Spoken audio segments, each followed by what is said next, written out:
ये कहानी है रामपुर गांव की, जहां दोनों भाइयों के बंटवारे के बाद रमेश जी, जो बड़े भाई थे, उनका दुकान कम चलता था और महेश का दुकान बहुत चलने लगा, जिससे बड़े भाई रमेश दिन ब दिन गरीब होते जा रहे थे। जहां रमेश एक गरीब चिकन वाला था, उधर उसका छोटा भाई महेश ढाबा अच्छे से चलने की वजह से धीरे धीरे अमीर हो गया था, जो अपनी पत्नी के साथ मिलके चिकन बेचता था। आजकल रमेश का दुकान नहीं चल रहा था, जिससे रमेश का गुजरा बहुत मुश्किल से हो रहा था। अरे ये भाग्यवान लगता है, आज भी हमारा ढाबा नहीं चलेगा। रमेश के ढाबे पर सन्नाटा छाया हुआ था। बड़ी देर बाद मुश्किल से गांव का एक ग्राहक चिकन खाने आया तो उसने कुछ यूं कहा, अरे ये रमेश, ये तू कैसी बिरयानी बनाने लगा? रमेश भैया, अब तुम्हारे बिरयानी और चिकन में पहले वाला स्वाद नहीं रहा, पहले जैसा बनाओ रमेश भैया। अरे भाई, भला मैं क्यों खराब बनाऊं? मैं तो पहले जैसा ही बनाता हूं। पता नहीं आजकल लोगों को क्या हो गया, मेरी दुकान भी नहीं चलती और लोगों को चिकन अच्छा भी नहीं लगता। और उधर महेश ने, जो रमेश का छोटा भाई था, बगल में अपना ढाबा खोला था, जहां स्वादिष्ट चिकन की वजह से बहुत ज्यादा ग्राहक आने लगे थे। रात में काफी आंधी आया, बारिश आया। उस समय रमेश गरीब अपनी पत्नी से अपने ढाबे के बारे में बात कर रहे थे। अरे ए जी, सुनते हो, मैं कहती हूँ अब हम क्या करेंगे? आजकल हमारा ढाबा भी नहीं चल रहा और घर में खाने के लिए खाना भी नहीं है। आपके भाई का तो ढाबा बहुत अच्छा चल रहा है, हम अब इस गरीबी में कैसे रहेंगे? भगवान भी हमारी कोई सुनवाई नहीं कर रहा है। अरे भाग्यवान, क्यों चिंता कर रही हो? सब ठीक हो जाएगा, भगवान पर भरोसा रखो। पता नहीं गांव में महेश के ढाबा खुलने के बाद सारे गांव वालों को क्या हो गया है। सब कह रहे हैं कि हमारा चिकन अब पहले जैसा बढ़िया नहीं है। पता नहीं महेश ने ऐसा क्या जादू कर रखा है। दूसरी तरफ महेश, जिसका ढाबा बहुत चलता था, अपने घर में पैसों की बारिश कर रहा था। महेश और उसकी पत्नी अपने ढाबे की बढ़ती कमाई देखकर बहुत खुश थे। दोनों खुशी खुशी बैठे आगे की योजनाएं बना रहे थे और सोच रहे थे कि अब उनका जीवन पूरी तरह बदल गया है। अरे ए जी, आप तो बस पैसा ही पैसा गिन रहे हैं। जब से हमने ये ढाबा खोला है, तब से तो पैसों की बरसात होती जा रही है। अब मेरे लिए भी कुछ अच्छे अच्छे गहने बनवा दीजिए, ताकि मैं भी पूरे गांव में सबको दिखा सकूं। अरे ढाबे की मालकिन, तुम टेंशन क्यों ले रही हो? ये सारा धन तुम्हारे लिए ही है, इससे तुम जो चाहे वो खरीदो, तुम्हारी मर्जी। पति के पास बहुत पैसा है, अब हम राजा रानी हो गए हैं, पैसों की कोई कमी नहीं है हमारे पास। ए मलकनी, ढाबा चलने से हम बहुत अमीर हो गए हैं। तुम देखो कितने पैसे हैं हमारे पास। मैं महेश अब पैसों से राजा हो गया हूँ, अब जो चाहूँ वो खरीद सकता हूँ। इसी प्रकार दोनों भाई जिन्होंने ढाबा खोला था, उनमें से एक भाई रमेश गरीब था, जिसके पास न तो पैसे थे और न ही खाने के लिए भी ठीक से सुविधा थी। उसके लिए हर दिन मुश्किलें बढ़ती जा रही थीं। दूसरी तरफ उसका छोटा भाई महेश था, जिसका ढाबा बहुत चलने लगा था। लोग देश विदेश से उसके ढाबे पर आने लगे थे और उसका ढाबा बहुत प्रसिद्ध हो गया था। महेश अब पैसे से इतना बदल गया था कि वह घमंड में डूब गया था और लगभग पैसों के नशे में पागल सा हो गया था। अगले सुबह दिन गांव के किसान और रमेश और महेश अपने अपने दुकान पर चल पड़े और दोनों भाइयों ने अपना ढाबा खोला। अगले दिन रमेश और महेश अपने अपने ढाबे खोलने चल पड़े। जब गरीब रमेश ने अपने छोटे भाई महेश को देखा तो उसने उससे कुछ बात करने का सोचा। अरे महेश भाई, कैसा है तू? काम धंधा सही चल रहा है ना? बीवी बच्चे सब ठीक है ना? आजकल तो तू हमसे बात भी नहीं करता। और महेश को इतना घमंड हो गया था कि उसने अपने भाई से बात भी नहीं की। वह मन ही मन सोच रहा था, इन गरीब लोगों से क्या बात करूं? पैसों ने महेश को इतना अंधा बना दिया था कि उसने ज्यादा कुछ नहीं कहा। हाँ हाँ, सब सही चल रहा है, जाओ अपना काम करो। इसी प्रकार दोनों अपना अपना ढाबा चलाने लगे और हर रोज की तरह आज भी महेश का ढाबा ज्यादा चल रहा था, जबकि रमेश उदास होकर अपने ढाबे पर कुछ देर बाद वहां एक चमत्कारी बाबा आते हैं। पहले वे अमीर महेश के ढाबे पर जाते हैं। यहीं से इस कहानी का रोमांचक भाग शुरू होने वाला था। अरे बेटा, मुझे कुछ खाने के लिए दे दो, मैं बहुत दिनों से भूखा हूं। मेरी दुआ लगेगी, कुछ भी खिला दो बेटा, तुम्हें इस बाबा का आशीर्वाद मिलेगा।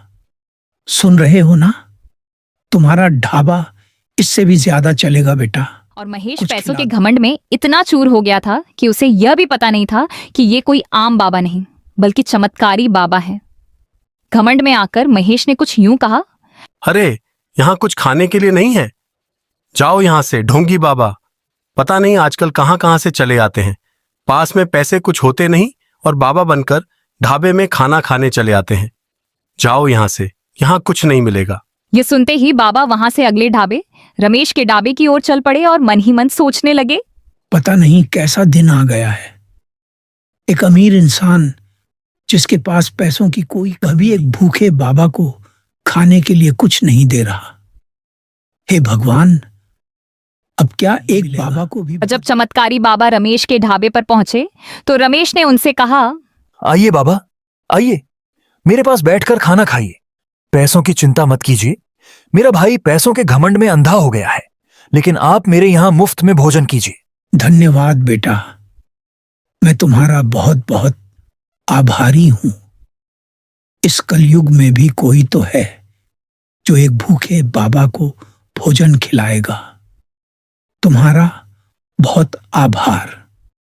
तुम्हारा ढाबा और भी फले फूले, यही मेरा आशीर्वाद है। बाबा, जो कोई साधारण बाबा नहीं बल्कि एक चमत्कारी बाबा थे, उन्होंने भोजन किया और फिर रमेश को एक रहस्य बताने का निश्चय किया। एक ऐसा रहस्य जो बहुत, लेकिन उसी रहस्य से उसका ढाबा फिर से चलने लगता और गरीब रमेश धीरे धीरे। बेटा सुनो, मैं तुम्हें एक रहस्य बताना चाहता हूं। कैसा रहस्य बाबा, कृपया मुझे बताइए। क्योंकि तुमने मुझे मुफ्त में भोजन खिलाया। ध्यान से हाँ बताइए बाबा, क्या बात है। सुनो, तुम्हारे दादाजी एक बहुत अमीर इंसान थे। उन्होंने अपने समय में बहुत सारा सोना और धन दौलत तुम्हारे खेत में गाड़ कर रखा था। उसी खेत के अंदर बहुत सारे गहने और खजाना छिपा हुआ है।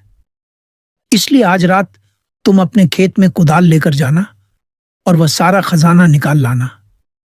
उससे तुम भी अमीर हो जाओगे। क्या आप सच कह रहे हैं बाबा? क्या यह सच है? अगर ऐसा हुआ तो मैं आपकी बहुत पूजा करूंगा। मुझे विश्वास नहीं हो रहा कि यह सच है। जरा धीरे बोलिए बाबा, अगर सच में हमारे खेत में सोना दबा है तो कहीं मेरा भाई यह बात सुन न ले।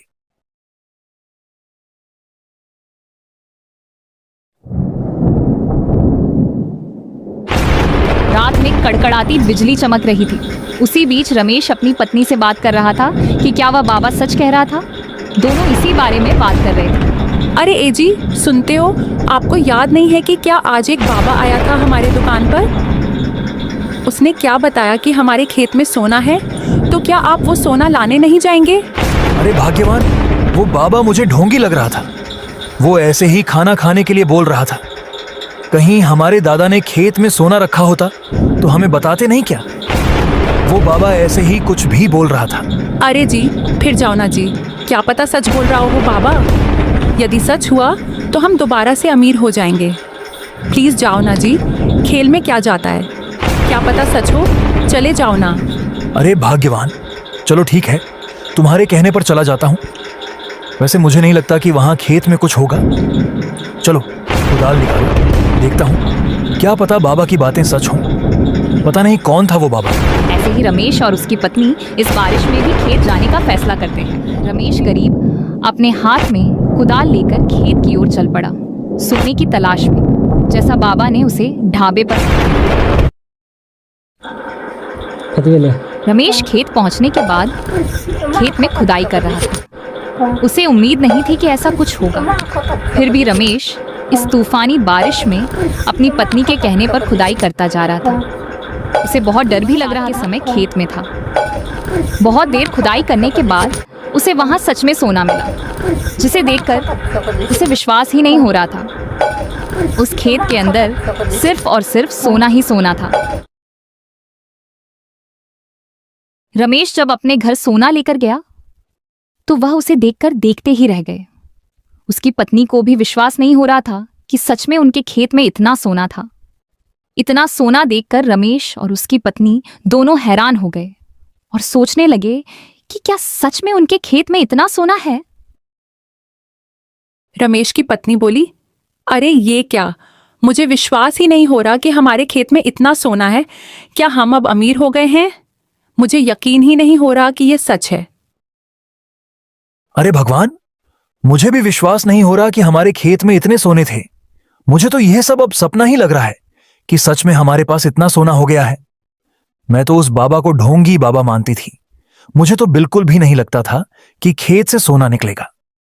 अरे हाँ, मैं तो कहती थी ना कि चलो खेत में, क्या पता बाबा की बात सच हो जाए।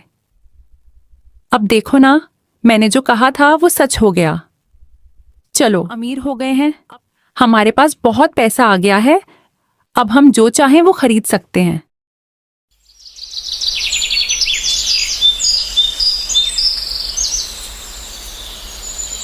अगले दिन रमेश ने अपना पूरा सोना, और फिर रमेश और उसकी पत्नी बहुत अमीर हो गए। उन्होंने घर, गाड़ी, बंगला सब खरीद लिया, जिससे वह गांव में सबसे बड़ा अमीर इंसान बन गया। गरीबों से दूर होकर उसने अपना ढाबा भी बंद कर दिया।